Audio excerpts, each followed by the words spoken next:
Yeah, hello.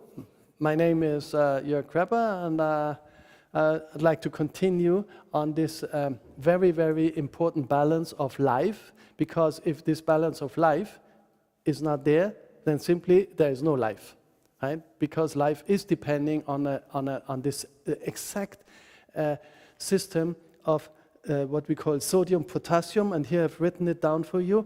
In chemical expression, it would be Na and K, which means natrium and kalium. And the ratio of that in our blood is Na, which is sodium, is 1.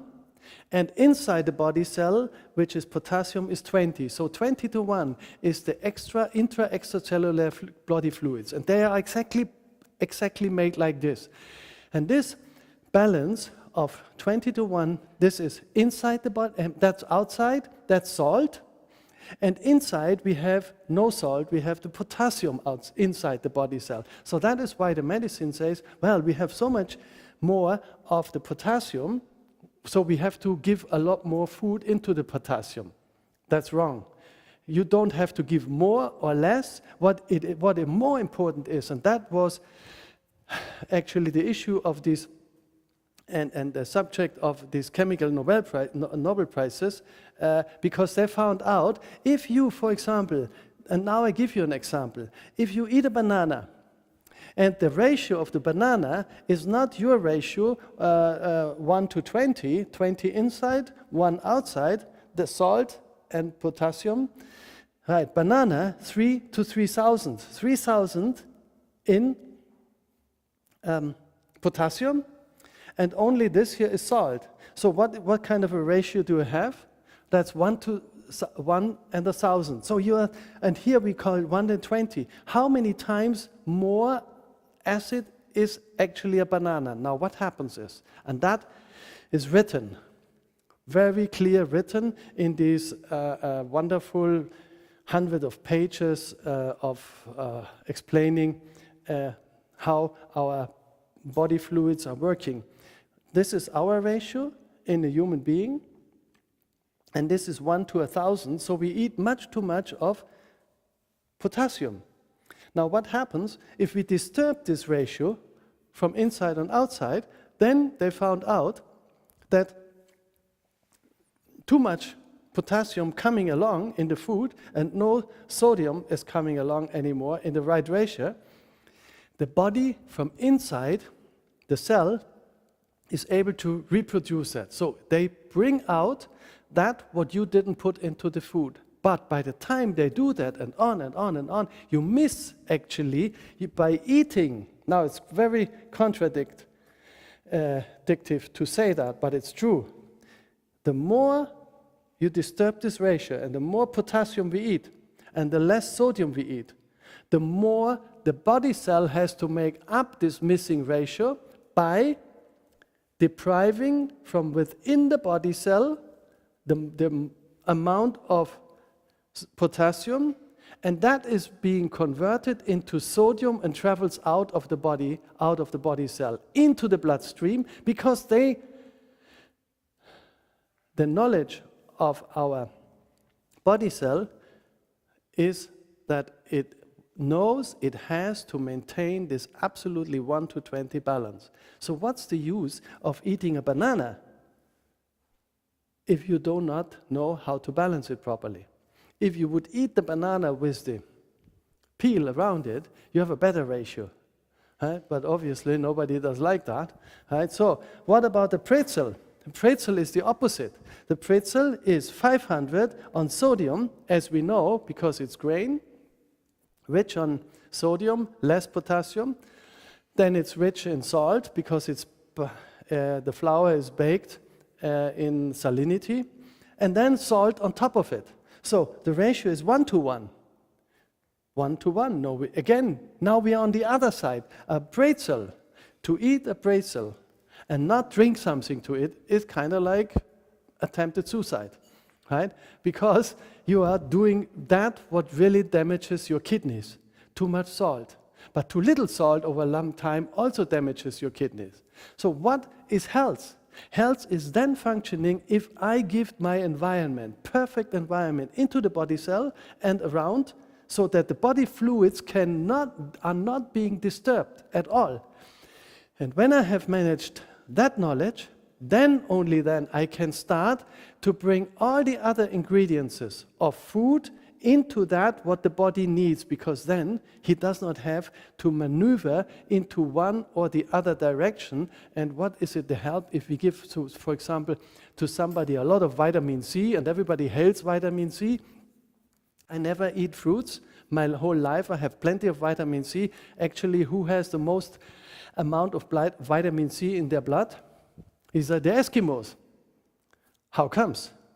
Because they have all big gardens and fruit trees behind their igloos. It's very natural, right? So, we see a whole stupid comments and medical comments made on this subject, but nobody thinks about it. Of course, we do need vitamin C, but now I tell you where it comes from.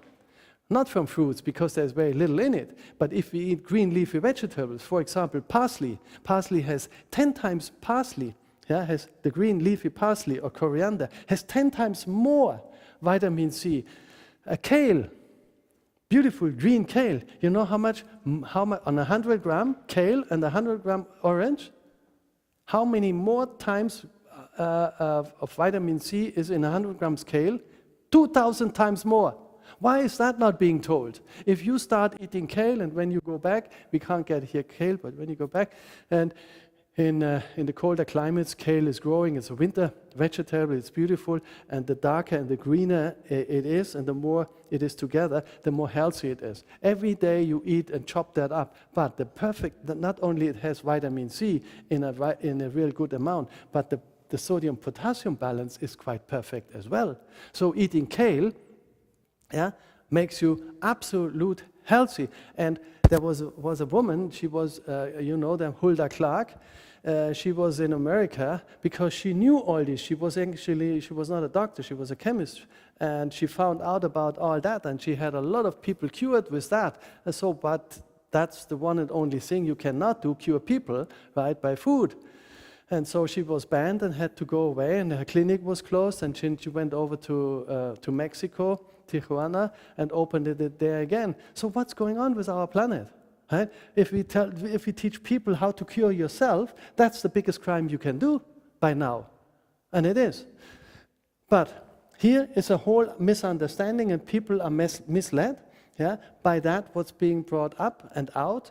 And everybody believes now when you eat a lot of fruits and a lot of bananas and you have a lot of non-salted vegetables, that's healthy? No way. That cannot be healthy. A balance is when we have everything so-called in the food. So this here is a very, very simple to say, but it's not immediately as easy to be understood, because it needs a thinking of both sides at the same time. Always understand, for example, our blood system. Is that compared in a house to the water system? You open the tap, you have clean water coming out, everything is fine. That's for what? For using for life. But then we have a drainage system. What in your body is a drainage system? That's a lymphatic system. So we have a blood system and we have a lymphatic system. They work into where are the cleansing stations in our lymphatic system. Where are they? In the lymphatic nodes. They are actually the one who manufacture that. And if they are not given any more proper salinity, or other measures of alkalinity, then they do not have the power. So, for example, take your own saliva, right, on a pH stripe and look at it. If you have a perfect, healthy saliva, which is nothing else but a fingerprint of our immune system directly. And what would happen if you don't produce any more saliva? You die. You're dead. You're dead. You have no chance to live, because that is number one. And the saliva is more. Now think of the name saliva. It comes from the old Latin, from salve, and healing. So, and when you chew and chew and chew, we activate actually here our hypophysis, and that creates more saliva. In old India, they would call it actually amrit. That is the holy nectar, which you can, with a lot of chewing, you create a lot of saliva, and your alkalinity will be balanced better and better and better. Because this is our, let's call it, our stations where we clean all that, what food and leftovers of food, the waste products of 100 billion body cells, everything that has to go out, and that's done by our lymphatic system. So canalizations, you know that, drainage, all that. But how you make that possibly work perfect? Only by giving the salinity, and now I tell you another thing. What happens, how we clean in these big ponds the water, the sewage water? By giving oxygen into it. If you have enough food that leaves you with plenty of oxygen, how is that possible again? Not by putting oxygen into the food, because that will not reach into the blood cell, but by eating a lot of magnesium, right, which is rich where? In everything that is green leafy vegetables. It's rich in magnesium because their atoms are magnesium. So the more green leafy vegetables we eat, the more magnesium we have in our blood, the more carbon dioxide is being bound on this magnesium and can be exhaled. Now, if we exhale a lot of magnesium from the body, right, and in medical kingdom still today is taught not that what you bring to toilet as a waste product, but that what we exhale up to 14,000 times in 24 hours, that amount of carbon dioxide is actually what makes us happy, so-called healthy. And when you do not, but how I exhale a lot of carbon dioxide? Not by sheer willpower, because that doesn't work by chemistry, no, but by having a lot of green leafy vegetables which are rich in magnesium, all of them, and magnesium is actually having a strong binding power to everything which is bound on carbon dioxide. Carbon dioxide is what we need to exhale. So now, when the blood is free of carbon dioxide, that amount of oxygen then can be inhaled. So first get rid of the shit, and then you have place for the new stuff coming in. And then by that time, when you've done that, you already have eaten more intelligent, cleaner food, tasty food, fantastic food, because all Asian people, they were doing it, whether Chinese, Japanese, or Indian, they all had this system, and there was always green leafy food on it. Not like here we also have green leafy food, but far away from the plate, from the table. It's in the middle of it as a kind of bunch of nice flowers, right? Decoration. I don't know how much that makes, good for the health, but if you eat kale, coriander, and when I talk about coriander, that's a bundle, nice bush bundle for one person a day, one only, and not for the whole family the whole week, right? That doesn't work. So get into the cow business, right, and enjoy green leafy vegetables. Or when we make lentils, that's how the Asians are doing it. They make a nice little dal lentil soup, and they put a lot of green leafy vegetables on top of it. Actually, in old times, I remember that, my mother did it because they had a lot of more green leafy vegetables. And in Spain, not now, but 30 years ago in Spain, where I lived, I'm at home in Spain, and when I go outside, not in the cities, but wherever you're outside, and still today, you buy your vegetables, and you buy anything what you want, the same what you have all over the planet. And you know what? Then a table further, there is a huge bunch of what? Of green leafy vegetables.